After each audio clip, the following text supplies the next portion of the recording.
अथ श्रीमद् वाल्मीकि रामायण प्रथम खंड बालकांड सप्तषष्टितमः सर्गः। ओम नमः शिवाय। भगवान श्री राम के द्वारा धनुर्भंग तथा राजा जनक का विश्वामित्र जी की आज्ञा से राजा दशरथ को बुलाने के लिए मंत्रियों को भेजना। ओम नमः शिवाय। ओम नमः शिवाय। ओम नमः शिवाय। जनकस्य वचः श्रुत्वा विश्वामित्रो महामुनिः धनुर्धर्षय रामाय इति होवाच पार्थिवम्। ततः सा राजा जनकः सचिवान् व्याधिदेशः धनुरानीयतां दिव्यं गन्धमाल्यानुलेपितम्। जनकेन समादिष्टाः सचिवाः प्राविशन् पुरं तद्धनुपुरतः कृत्वा निर्जगमो रमितौजसः। नृणां शतानि पञ्चाशदो व्यायतानां महात्मनां मञ्जूषामष्टचक्रां तां समूहुस्ते कथञ्चन। समादाय समञ्जूषा मायसीं यत्र तद्धनुः सुरोपगं ते जनकमूचुर्नृपति मन्त्रिणाम्। इदं धनुर्वरं राजन् पूजितं सर्वराजभिः मिथिलाधिपो राजेन्द्र दर्शनीयं यदीच्छसि। तेषां नृपो वचः श्रुत्वा कृताञ्जलिर्भाषत विश्वामित्रं महात्मानं ताबुभौ रामलक्ष्मणौ। इदं धनुर्वरं ब्रह्मन् जनकैरभिपूजितं और राजभिश्च महावीर्यैर्शक्तैः पूरितं तदा। ओम नमः शिवाय। ओम नमः शिवाय। ओम नमः शिवाय।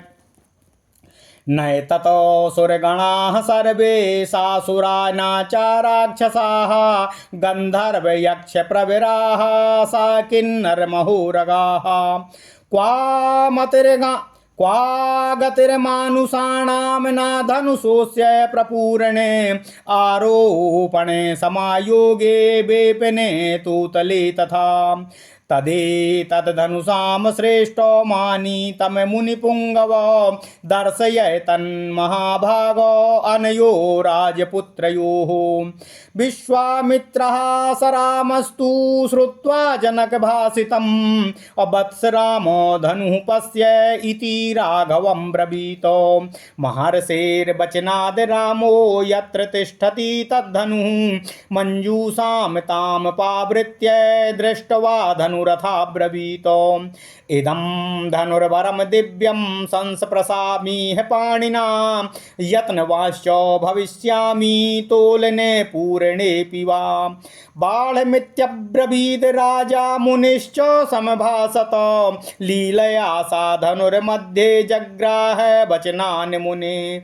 पश्यतां न सहस्राणां बहूनां रघुनन्दन आरोपयत सा धर्मात्मा सलीलमिव तद्धनुः। ओम नमः शिवाय। ओम नमः शिवाय। आरोपयित्वा मौरवीं च पूरयामास तद्धनुः तद्बभञ्ज धनुर्मध्ये नरश्रेष्ठो महायशाः। तस्य शब्दो महानासी निर्घात समनिःश्वनः भूमिकम्पश्च सुमहानो पर्वतस्येव दीर्यतः।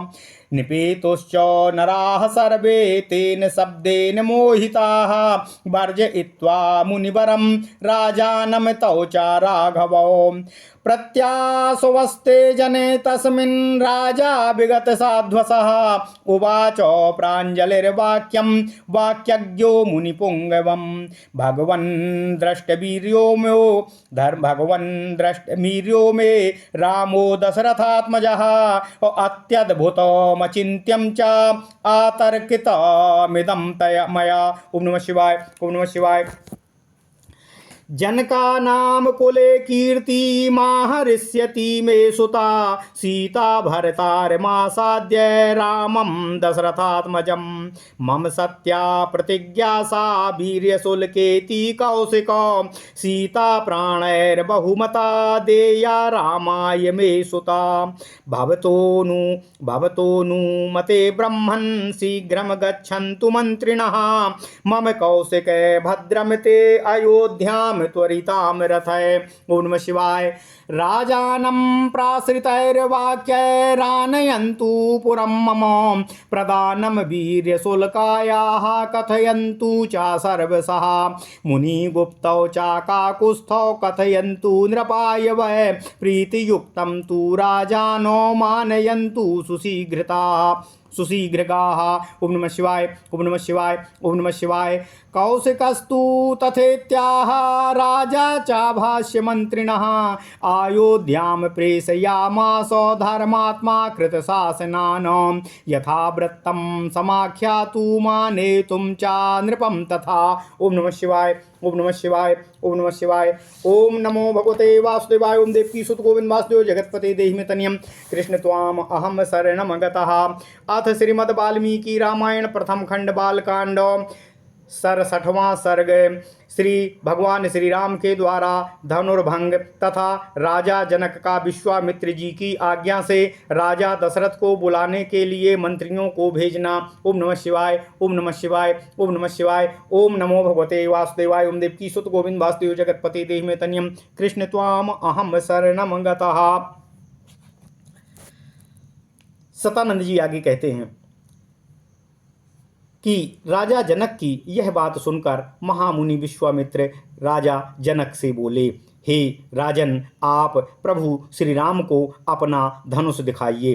तब राजा जनक ने मंत्रियों को आज्ञा दी। चंदन और मालाओं से सुशोभित वह दिव्य धनुष यहाँ ले आओ। राजा जनक की आज्ञा पाकर वे अमित तेजस्वी मंत्री नगर में गए और उस धनुष को आगे करके पुरी से बाहर निकले। वह धनुष 8 पहियों वाली लोहे की बहुत ही अद्भुत और बड़ी संदूक में रखा हुआ था। उसे मोटे ताजे 5000 महामनस्वी वीर किसी तरह ठेल कर, धक्का देकर और खींचकर वहां से यहाँ तक लाए। लोहे की वह संदूक जिसमें धनुष रखा हुआ था लाकर उन मंत्रियों ने देवोपम राजा जनक से कहा, हे राजन, हे मिथिलापति, हे राजेंद्र, यह समस्त राजाओं द्वारा सम्मानित श्रेष्ठ धनुष है। यदि आप इन दोनों राजकुमारों को दिखाना चाहते हैं तो कृपा कर उन्हें दिखलाइए।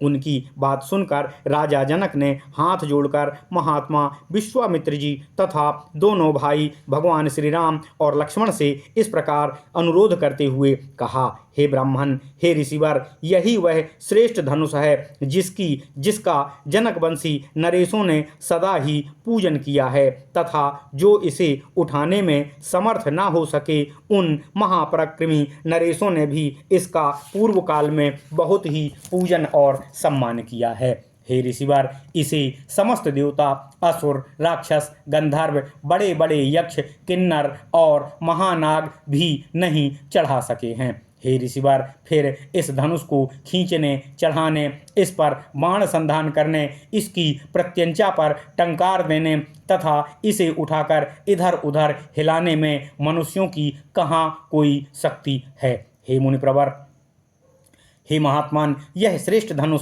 यहाँ लाया गया है। हे महाभाग, आप इसे इन दोनों राजकुमारों को दिखाइए। भगवान श्री राम सहित विश्वामित्र जी ने जनक का वह कथन सुनकर रघुनंदन से विश्वामित्र जी ने कहा, हे वत्स राम, इस धनुष को दर्शन करो, इसको देखो। महर्षि की आज्ञा से भगवान श्री राम ने जिससे वह धनुष था उस संदूक को खोलकर उस धनुष को देखा और कहा, अच्छा, अब मैं इस दिव्य एवं श्रेष्ठ धनुष में हाथ लगाता हूँ और इसे उठाने और चढ़ाने का भी प्रयत्न करूँगा। तब राजा और मुनि ने एक स्वर में कहा, हाँ, ऐसा ही करो। मुनि की आज्ञा से रघुकुल नंदन धर्मात्मा भगवान श्री राम ने उस धनुष को बीच से पकड़कर लीला पूर्वक उठा लिया और खेल सा करते हुए उस पर प्रत्यंचा चढ़ा दी। उस समय कई हजार मनुष्यों की दृष्टि उन पर लगी हुई थी। प्रत्यंचा चढ़ाकर महायशस्वी नरश्रेष्ठ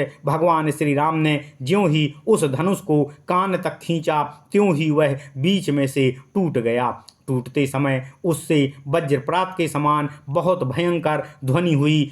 ऐसा जान पड़ा मानो बड़े बड़े पर्वत फट पड़े हों और उस समय महान भूकंप सा आ गया। हे मुनिवर विश्वामित्र, राजा जनक तथा रघुकुल भूषण दोनों भाई श्री राम और लक्ष्मण को छोड़कर शेष जितने भी लोग वहां खड़े थे वे सब धनुष टूटने के उस भयंकर शब्द से मूर्छित होकर गिर पड़े। थोड़ी ही देर में जब सबको चेत हुआ तब निर्भय हुए राजा जनक ने, जो बोलने में बहुत ही कुशल थे और वाक्य के मर्म को समझने वाले थे, उन्होंने हाथ जोड़कर मुनिवर विश्वामित्र जी से अनुरोध करते हुए कहा, हे भगवान, मैंने दशरथ नंदन प्रभु श्री राम का पराक्रम आज अपनी आंखों से देख लिया। महादेव जी के धनुष को चढ़ाना यह अत्यंत अद्भुत, अचिंत्य और अतार्किक सी घटना है। मेरी पुत्री सीता दशरथ कुमार श्री राम को पति रूप में प्राप्त करके जनक वंश की कीर्ति का विस्तार करेगी। हे कुशिक नंदन, हे ऋषिवर, मैंने सीता को वीर्य शुल्का अर्थात पराक्रम रूपी शुल्क से ही प्राप्त होने वाली बताकर जो प्रतिज्ञा की थी वह आज सत्य और सफल हो गई। सीता मेरे लिए प्राणों से भी बढ़कर प्रिय है। यह अपनी पुत्री मैं श्री राम को समर्पित करूंगा। ओम नमः शिवाय। हे ब्राह्मण, हे ऋषिवर, हे कुशिक नंदन, आपका कल्याण हो। यदि आपकी आज्ञा हो तो मेरे मंत्री रथ पर सवार होकर बड़ी ही उतावली से शीघ्र ही अयोध्या को प्रस्थान करें और वहां विनय युक्त वचनों द्वारा महाराज दशरथ को मेरे नगर में आमंत्रित करने के लिए प्रस्थान करें। साथ ही यहाँ का सब समाचार बताकर यह निवेदन करें कि जिसके लिए पराक्रम का ही शुल्क नियत किया गया था, उन जनक कुमारी सीता का विवाह आपके पुत्र श्री रामचंद्र जी के साथ होने जा रहा है।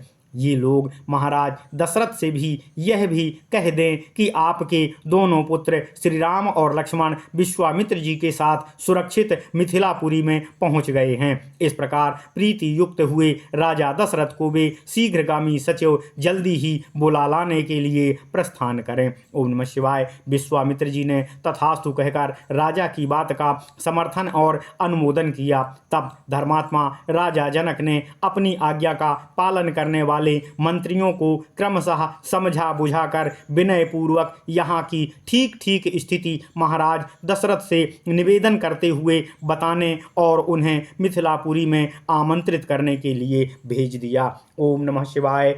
इत्यार्थे श्रीमद् रामायणे वाल्मीकिये आदिकाव्ये बालकांडे सप्तषष्टितमः सर्गः। इस प्रकार श्री वाल्मीकि निर्मित आर्ष रामायण आदि काव्य के बालकांड में 67वां सर्ग पूर्ण हुआ। ओम नमः शिवाय। ओम नमः शिवाय। ओम नमः शिवाय। ओम नमो भगवते वासुदेवाय। ओम देवकी सुत गोविंद वासुदेव जगतपते देहि मे तनियम कृष्ण त्वाम अहम शरणम गतः।